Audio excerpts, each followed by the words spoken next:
فبأي آلاء ربكما تكذبان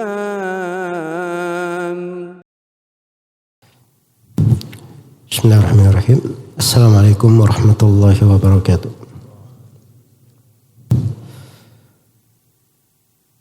Alhamdulillahirabbil alamin. Wassalatu wassalamu ala al-mab'uts rahmatan lil alamin. Nabiyina Muhammad wa ala alihi wa sahbihi wa man tabi'ahum bi ihsanin ila yaumiddin, amma ba'd. Baik, ini pertemuan yang ke-9 dari pembahasan Kitabul Buyu' yang berasal dari kitab Bulughul Maram min Adillatil Ahkam karya Al-Hafidz Ibnu Hajar Al-Asqalani rahimahullahu ta'ala, Abul Fadl Ahmad Ibnu Ali. Kita masih di pembahasan seputar syarat-syarat jual beli dan apa-apa yang dilarang di dalam jual beli. Di hadits yang 9 ini, kata Ibnu Hajar rahimahullahu ta'ala, an Abi Zubairi annahu qala sa'altu Jabiran radhiyallahu anhuma an thamani as-sinnaur wal kalb faqala zajara an-nabiy sallallahu alaihi wasallam an dhalik, rawahu Muslimun wa Nasa'i wa zada illa kalba saydin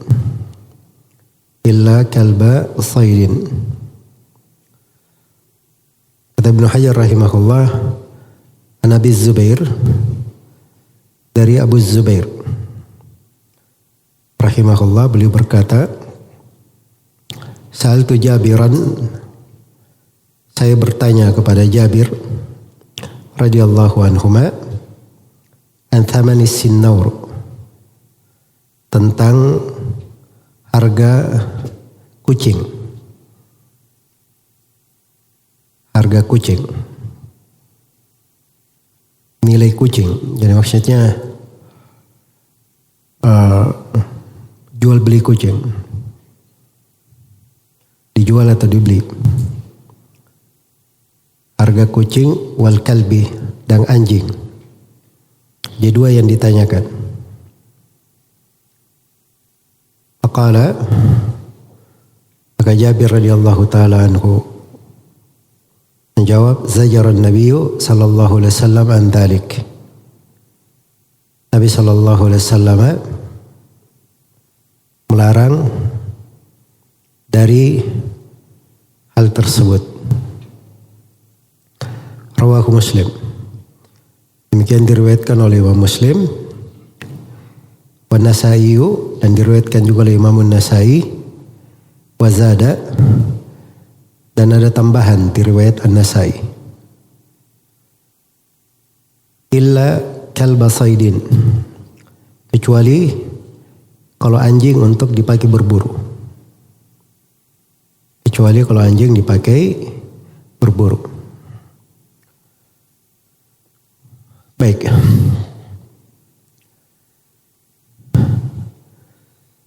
Hadits ini akan diterangkan ya, kaitannya di pembahasan jual beli. Jelas di sini penulis ingin menerangkan tentang beberapa hal yang dilarang untuk diperjualbelikan, termasuk kucing dan anjing. Ini yang akan kita bahas di kajian ini. Tapi sebelumnya kita detailkan ya pembahasan rawi di dalam hadits ini. Kata beliau, Nabi Zubair, dari Abu Zubair. Abu Zubair ini namanya Muhammad bin Muslim bin Tadrus Al-Asadi Al-Qurashi. Al-Makki. Iya. Beliau ini dari tabi'in, punya nasab kepada orang Quraisy, dan beliau tinggal di Mekah.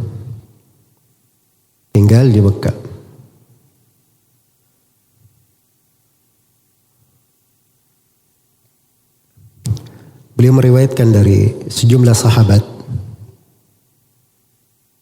Iya. Dari 4 orang abadilah dari sahabat, beliau meriwayatkan dari Ibnu Abbas, Ibnu Umar, Abdullah bin Amr bin As, dan Abdullah bin Zubair. Dan beliau juga meriwayatkan dari Aisyah radhiyallahu anha, yang meriwayatkan dari Jabir radhiyallahu anhuma. Iya. Walaupun ada riwayat-riwayatnya juga dari tabi'in. Sebab beliau ini bukan dari kibar tabi'in, dari tabi'in pertengahan. Ada riwayatnya dari sahabat, banyak juga riwayatnya dari para tabi'in. Murid-muridnya banyak ya, terkenal murid-muridnya. Seperti Imam Az-Zuhri, Syu'bah bin Al-Hajjaj, Imam Malik, Al-Layth bin Sa'ad, Yahya bin Sa'id Al-Qattan. Itu dari imam-imam ahli hadits yang terkenal. Iya. Abu Zubair ini dari sudut riwayat, pada umumnya riwayatnya diterima oleh para ulama. Hanya saja beliau ini ada melakukan tadlis. Nah itu mungkin di sini, nah biasanya Ibnu Hajar kan biasanya di Bulughul Maram ini cuma sebut nama sahabat saja biasanya. Ini disebut nama Abu Zubair. Beliau bawakan nama Abu Zubair, kemudian beliau terangkan sighahnya. Abu Zubair berkata, Sa'altu Jabiran, saya bertanya kepada Jabir. Jadi ini memang bersambung karena dia bertanya langsung. Bukan pakai kataan. Iya. Dan banyak silam pendapat ya tentang riwayat-riwayat Abu Zubair ini. Tengah para ulama. Yang benarnya bahwa kalau di riwayatnya di Sahih Muslim, itu diterima secara mutlak. Kecuali kalau ada hadits yang dikritik oleh para ulama yang lain terhadap Imam Muslim, barulah bisa terjadi pembahasan. Kalau di luar Sahih Muslim, maka Abu Zubair riwayatnya diterima kalau dia pakai kata haddatsana. Seperti di sini sa'altu, saya mendengar, saya bertanya, saya bertanya, menceritakan kepada kami. Nah, itu kata-kata riwayat yang menunjukkan kepastian bersambung. Dia mendengar langsung atau dia bertanya langsung kepada guru, mengambil langsung. Tapi kalau dia pakai kataan dari Abu Zubair, dari kan kesan bersambung. Apakah dia bersambung? Dia tidak terangkan, cuman pakai kata dari. Iya. Nah, itu tidak diterima dia pakai kataan. Kecuali kalau yang meriwayatkan dari Abu Zubair itu Al-Layth bin Sa'ad rahimahullah. Sebab Al-Layth bin Sa'ad ini riwayat-riwayatnya dari Abu Zubair, hanya beliau pilih hadits-hadits yang bersih. Hadits-hadits yang mustaqim saja. Dan Al-Layth bin Sa'ad rahimahullahu ta'ala itu dari imam ahli hadits, dari ulama Mesir. Al-Layth bin Sa'ad Abul Harith Al-Fahmi, Maula Bani Faham. Beliau dari Mesir, alimnya negeri Mesir dan mufti Mesir di masanya. Padahal Al-Layth bin Sa'ad itu Maula itu artinya garis keturunannya dulu itu seorang budak, kemudian dimerdekakan. Tapi bersamaan dengan itu beliau menjadi alimnya negeri Mesir, muftinya. Malah Imam Asy-Syafi'i dan Imam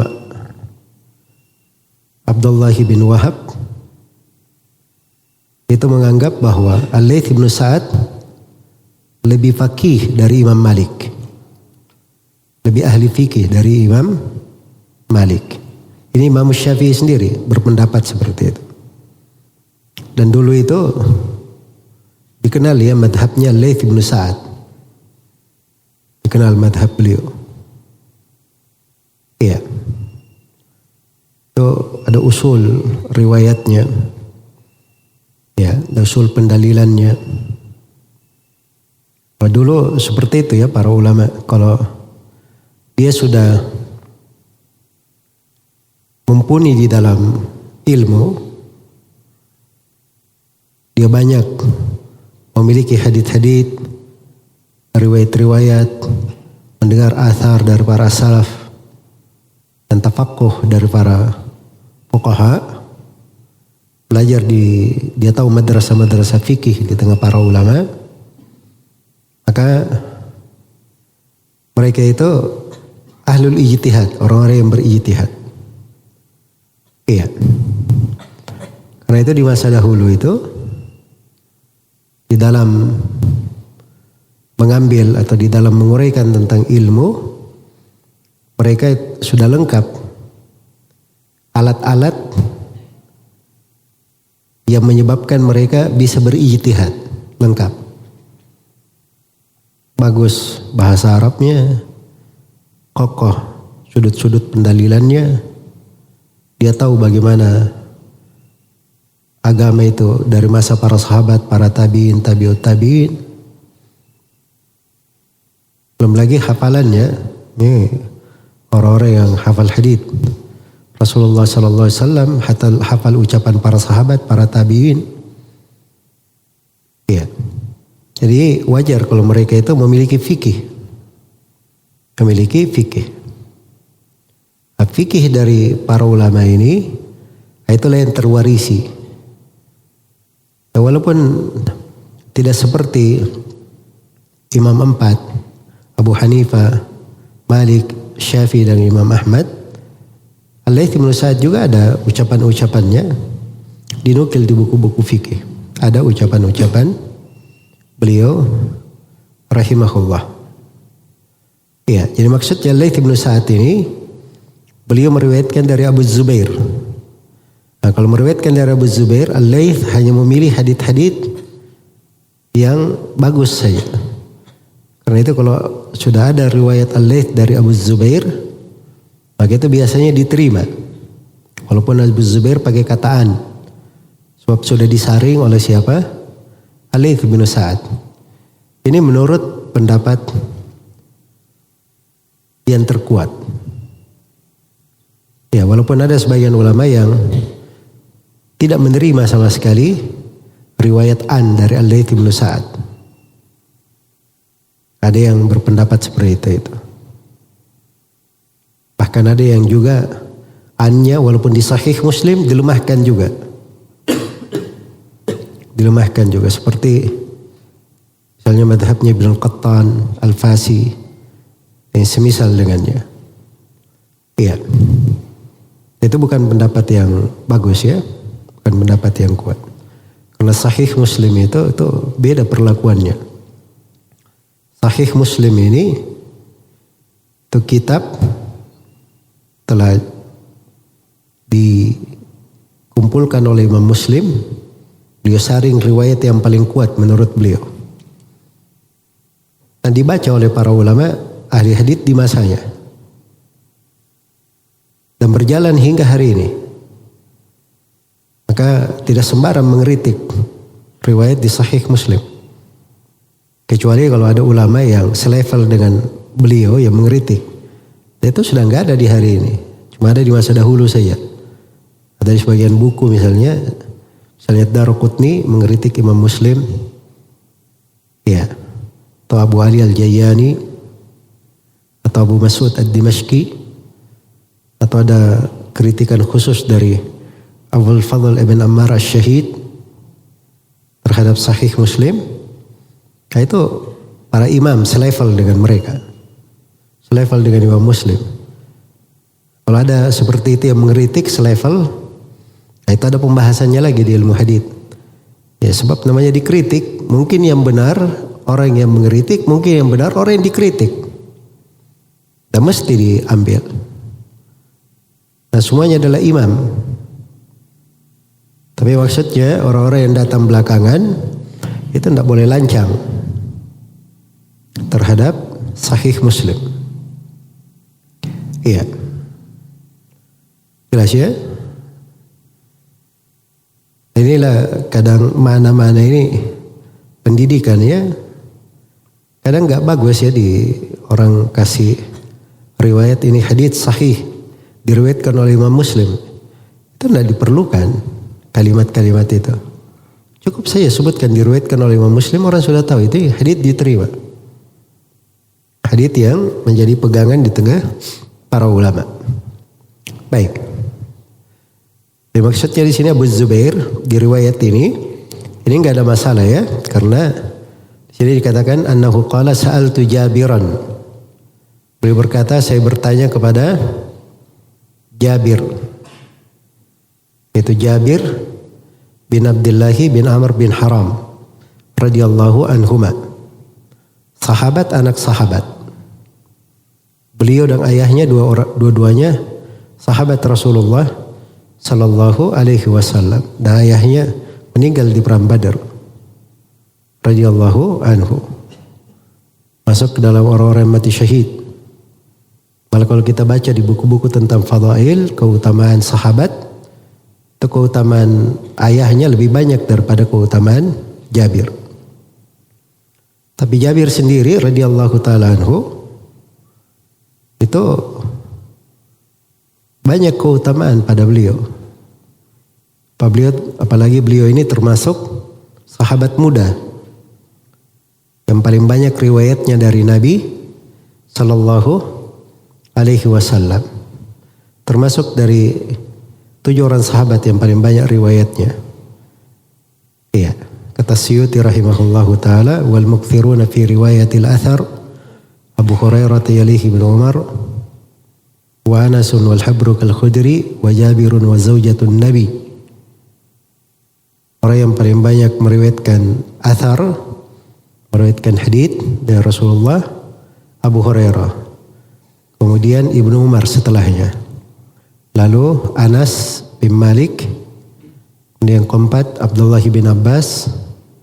Yang kelima Abu Sa'id Al-Khudri, Sa'ad bin Malik bin Sinan. Yang keenam Jabir bin Abdillah. Yang ketujuh Aisyah bintu Abu Bakar As-Siddiq Ummul Mukminin radhiyallahu anha. Inilah yang diringkas oleh Suyuti dari para ulama, 7 orang sahabat yang paling banyak meriwayatkan hadits. Maksudnya hadits yang sampai kepada kita. Hadits yang sampai kepada kita. Iya. Baik. Jadi ini Abu Zubair itu bertanya kepada Jabir radhiyallahu anhu. Ini penggambarannya bagaimana mereka menuntut ilmu di masa itu. Menuntut ilmu itu mereka itu langsung talaki dari guru. Iya. Langsung talaki dari guru. Bertatapan muka dengannya, face to face dengan gurunya. Bukan orang cuman dengar-dengar saja, cuman baca saja. Tapi dia langsung datang kepada guru, langsung bertanya.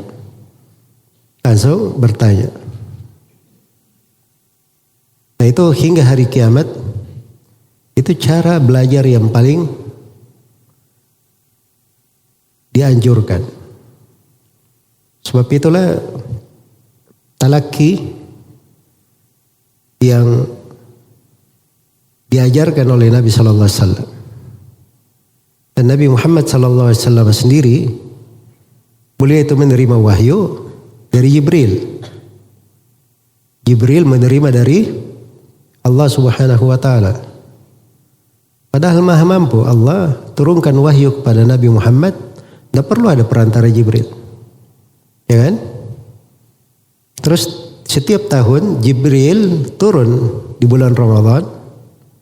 Rasulullah membaca Al-Quran kepadanya. Jibril mendengarkannya. Jibril membacakannya. Itu semuanya supaya kita tahu bahwa belajar itu seperti itu caranya. Belajar itu dengan seperti itu caranya. Iya. Seperti Jabir di sini, Abu Zubair. Perlu suatu dia datang kepada Jabir. Dia bertanya. Anthamani as-sinnaur wal kalb. Tentang harga atau nilai dari kucing dan anjing. Maka Jabir radhiyallahu taala anhu tidak menjawab dengan ucapannya sendiri, dengan pendapatnya sendiri. Tapi beliau menjawab dengan dalil.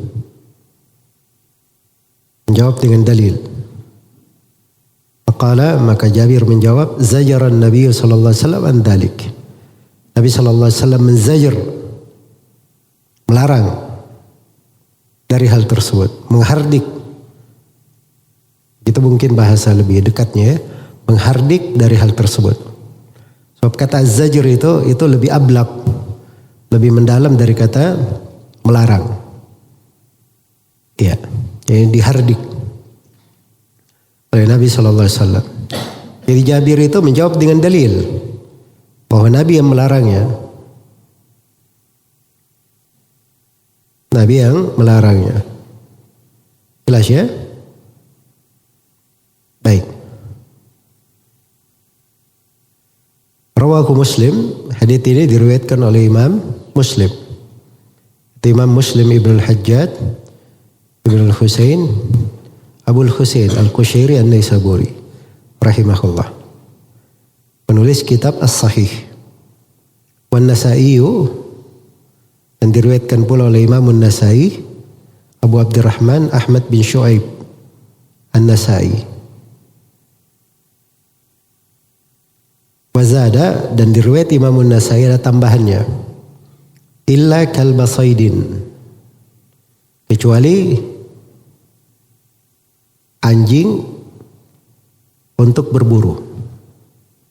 Ya, kalau tidak ada riwayat An-Nasai ini, kita hanya baca riwayat yang pertama, berarti kita hanya memahami bahwa Nabi menghardik dari mengambil harga kucing dan anjing. Apa yang kita akan pahami? Kita akan pahami bahwa semuanya, namanya kucing, anjing, semuanya jenisnya dilarang. Mau dipakai apa saja. Kan begitu. Nah, tapi ketika ada riwayat An-Nasai ini, riwayat An-Nasai memberi perkecualian untuk anjing. Anjing semuanya dilarang, kecuali kalau anjingnya dipakai untuk berburu. Nah, itu riwayat An-Nasai. Baik. Apa kedudukan riwayat An-Nasai ini?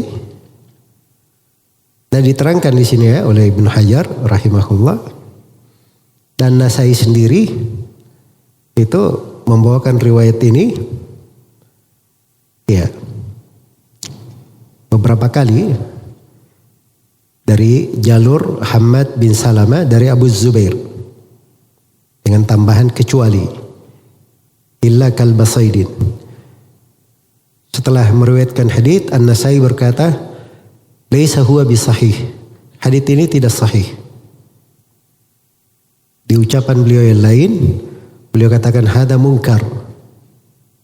Ini hadits munkar. Hadits munkar dari sudut perkecualian. Ya. Perkecualian. Munkar itu istilah ya di tengah ahli hadits. Ya, ketika ada riwayat sahih, datang tambahan di riwayat lain. Nah, riwayat lain ini memberikan tambahan yang tidak ada di riwayat rawi-rawi yang lebih kuat darinya. Nah, maka itu dihitung sebagai hadits yang mungkar. Dihitung sebagai hadits yang mungkar. Baik. Karena ini hadits asalnya itu dari banyak jalur ya. Ya. Dan di jalur-jalur riwayat dari Jabir radhiyallahu taala anhu itu tidak ada perkecualian. Ya, apakah dari jalur Abu Sufyan, dari Jabir atau dari jalur Abu Zubair. Cuma di jalur Abu Zubair ini dari riwayat Hammad bin Zaid itu ada tambahan illa kalba saidin. Itu Hammad bin Zaid bersendirian di situ. Menyelisihi rawi-rawi yang lebih kuat. Dan ini oleh Imam An-Nasai dianggap sebagai hadits yang mungkar. Mungkar dari sudut mukhalafah. Ini memberi kepada kita satu makna ya. Ya kadang sebagian teman-teman yang belajar mustalah hadits dia terpaku pada satu istilah di kalangan ahli hadits. Misalnya Ibnu Hajar rahimahullah, beliau membedakan antara hadits mungkar dan hadits syadz. Hadits syadz dan hadits mungkar itu artinya rawinya itu sama-sama menyelisihi rawi yang thiqah. Tapi kalau hadits mungkar, rawi yang menyelisihi itu rawi yang lemah. Kalau hadits syadz, rawi yang menyelisihi itu adalah hadits yang thiqah. Nah, ini haditsnya kalau menurut istilah Ibnu Hajar tidak disebut hadits mungkar. Harusnya disebut hadza syadz. Harusnya begitu. Tapi An-Nasai berkata mungkar. Karena di istilah banyak dari ulama dahulu menyelisihi rawi thiqah siapapun dia itu disebut mungkar. Ya, walaupun dia sendiri thiqah, tapi dia menyelisihi rawi yang lebih kuat dari sudut hafalan atau dari sudut jumlah. Dari sudut hafalan maupun dari sudut jumlah. Ya, maksudnya di sini ketika kita masuk belajar dan melihat ucapan para ulama, itu jangan kita terpaku pada satu istilah dari seorang imam. Atau kita baca dari satu buku saja. Tapi kita harus pahami penggunaan-penggunaan yang dipakai oleh para ulama di dalam hal tersebut. Baik. Jadi secara kesimpulan sebenarnya sederhana ya. Ini saya bicara tentang pembahasan dari sudut ilmu hadits ya, karena memang diperlukan. Baik. Ya, maksudnya kesimpulannya sederhana. Tambahan kecuali anjing dipakai berburu itu tambahan yang lemah. Tidak kuat. Karena itu yang syah di sini menjadi pembahasan ini adalah riwayat yang ada di sini. Dan ini dikuatkan pula di dalam Sahih Muslim dari hadits Abu Hurairah. Juga terdapat larangan dari al-khirrah. Iya. Jadi itu mendukung dari hadits Jabir di sini tanpa ada perkecualian. Baik. Dan perkecualian itu untuk anjing itu hanya ada di pembahasan bukan menjualnya. Itu hanya ada di pembahasan memeliharanya. Iya. Di pembahasan memelihara. Kalau dia pelihara misalnya anjing, maka hilang dari amalannya setiap hari 1 qirat atau 2 qirat. Kan begitu. Kecuali kalba masya dan kalba saidin. Kecuali anjing dipakai untuk menjaga hewan ternak atau anjing yang dipakai untuk berburu. Itu memang ada perkecualian di masalah memelihara, bukan di masalah menjual. Dan kita di sini pembahasannya di masalah jual beli. Jadi pembahasan jual beli. Baik, di sini Jabir berkata zajaran Nabi sallallahu alaihi wasallam an dzalik. Saya sudah terangkan tadi bahwa zajar itu lebih mendalam maknanya daripada melarang. Kayaknya tadi saya artikan az-zajar itu bermakna menghardik. Dihardik itu itu lebih tajam ya daripada sekedar dilarang. Maksudnya ini larangannya lebih besar begitu. Iya. Larangannya lebih besar. Dimaklumi ya bahwa dari sudut manfaat, kucing itu ada manfaatnya. Anjing juga ada manfaatnya. Ya, kucing berada di sekitar rumah. Kadang orang juga senang melihatnya ya. Kadang ada manfaat dari sudut lain, mengusir tikus-tikus atau yang semisal dengannya. Ya, anjing juga kalau dipakai untuk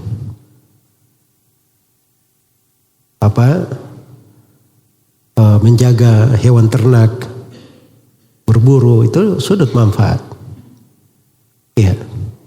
Tapi ternyata Nabi melarang untuk dijual. Nabi melarang untuk dijual. Maka ini satu fikih ya di pembahasan jual beli. Sudah berlalu kita terangkan dari salah satu syarat jual beli itu, barang yang diperjualbelikan adalah barang yang ada manfaatnya. Barang yang ada apa?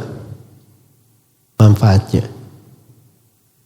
Maka dengan hadits ini tampak ya bahwa tidak segala hal yang bermanfaat itu boleh untuk dijual. Dan ini namanya perkecualian. Walaupun kaidah umumnya jelas, asalnya kalau dia sudah bermanfaat, maka asalnya boleh dijual kalau dia bermanfaat. Asalnya boleh dijual.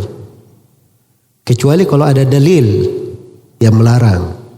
Nah, seperti di sini kucing dan anjing. Ada dalil khusus melarang. Jelas ya? Makanya kaidahnya itu kullu ma sahha naf'uhu sahha bai'uhu illa bidalil. Segala hal yang manfaatnya sudah syah, benar ada manfaatnya, maka boleh diperjualbelikan. Syah juga, kecuali kalau ada dalil yang melarang. Tapi ingat ya, ada hal-hal yang ada sudut manfaat, tapi diharamkan di dalam syariat. Seperti misalnya khamar. Khamar kan sudah berlalu ya, diharamkan. Ada nas tegas. Iya. Jadi katakan wa yasalunaka al khamri wal maisir qul fihi ma ithmun kabir wa manafi'u linnas wa ithmuhuma akbaru min naf'ihima. Jadi sebut ada manfaatnya. Tapi khamar ini tidak dianggap manfaatnya. Karena sudah ada nas tegas yang mengharamkan. Jelas ya? Mungkin ada yang berkata alat musik ada manfaatnya. Ya. Sebagian orang ya menganggap padanya ada manfaat. Tapi kalaupun dikatakan itu manfaat, maka itu manfaat yang sudah diharamkan. Manfaat sudah diharamkan. Karena ada nas tegas yang melarang untuk hal tersebut. Ya, jangan ada yang berkata, oh berzina itu ada manfaatnya. Sebab bisa menghasilkan anak. Ya. Dan menghasilkan anak itu bagus untuk kekuatan sebuah negeri. Melanggengkan keturunan, itu kan manfaat semua itu. Tapi itu manfaat diharamkan menurut kesepakatan. Karena diharamkan perbuatan zina. Wala taqrabuz zina innahu kana fahishatan wa sa'a sabila. Jangankan melakukannya, mendekatinya aja dilarang. Sebab dia adalah kekejian dan jalan yang sangat buruk. Iya. Jalan yang sangat buruk. Ya, maksudnya manfaat itu memang pada asalnya kalau dia syah ada manfaat, asalnya boleh dijual. Boleh dijual. Kecuali kalau ada dalil yang melarang. Ya. Baik. Ikan, jual beli ikan bagaimana? Boleh atau tidak? Kan boleh kan? Karena dia bermanfaat, dihalalkan. Ya. Baik, sekarang ikannya ikan kecil. Ikan kecil. Boleh dijual atau tidak? Ini kembali kepada manfaat itu tadi. Kalau ada manfaatnya nggak ada masalah. Sebab ikan kecil juga kalau dia banyak, ya itu namanya ikan teri ya. Kan begitu? Ya. Baik. Dan itu bermanfaat. Itu nggak ada masalah untuk dijual. Bagaimana hukumnya menjual keledai? Padahal keledai itu dilarang untuk dimakan. Ya, kan sudah berlalu di awal Bulughul Maram ya. Penyebutan tentang al-himar al-ahliyah, keledai yang dipelihara. Kan dilarang untuk dimakan. Pertanyaannya, bolehkah dijual? Jawabannya, sepanjang bisa dimanfaatkan, maka dia syah untuk dijual. Asalnya begitu, tidak ada dalil yang melarang untuk dijual.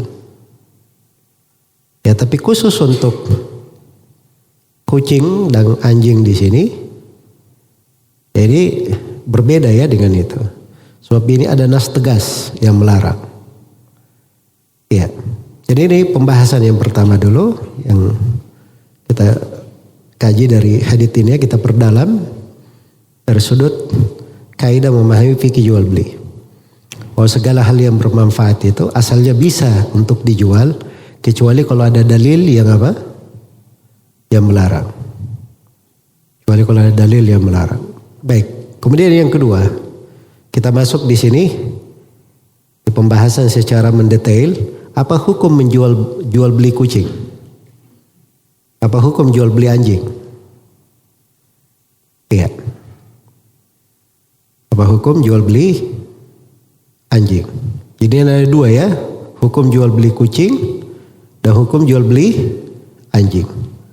Hukum jual beli anjing sudah berlalu pembahasannya di beberapa hadits sebelumnya.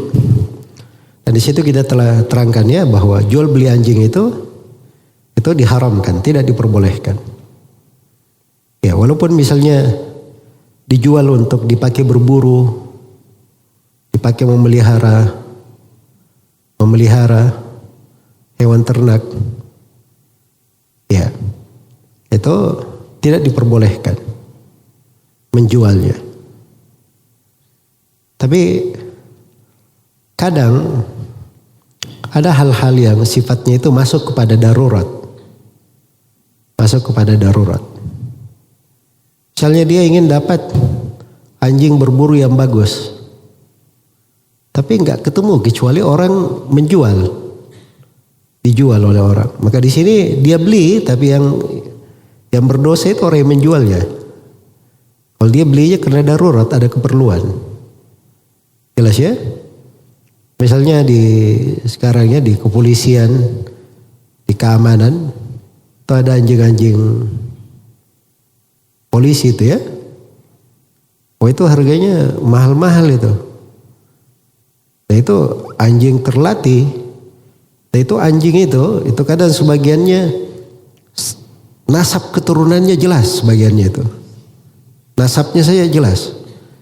Yang nasabnya itu dari kakek-kakeknya itu diurut lebih hebat daripada serigala yang ada. Nah, jadi maksudnya itu ada ilmunya tersendiri ya di kalangan mereka itu. Ya, kalau kayak ginian mau didapat di mana? Kamu haram jual beli anjing, kasih aja ke saya.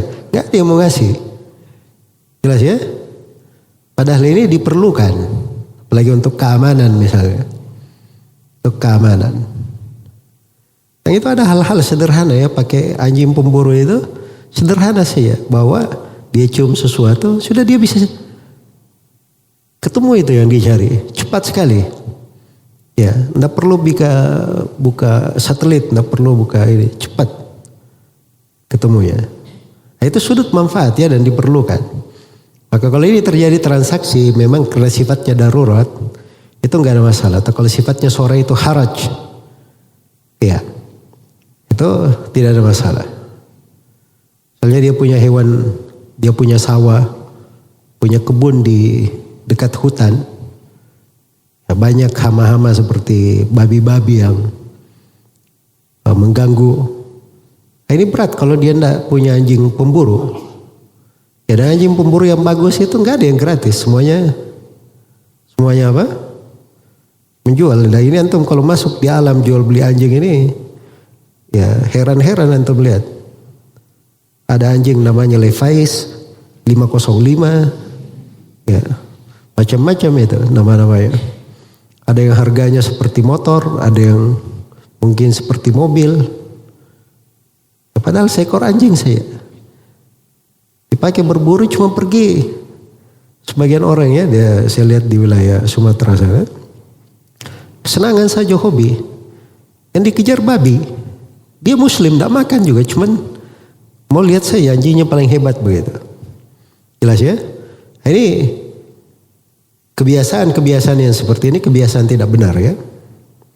Apalagi dia pakai hanya untuk keperluan hiburan. Ya. Bukan keperluan, bukan kebutuhan sebenarnya. Tapi dia pakai untuk sesuatu kesenangan pribadi, berpoya-poya saya. Ini hal yang tidak dibenarkan.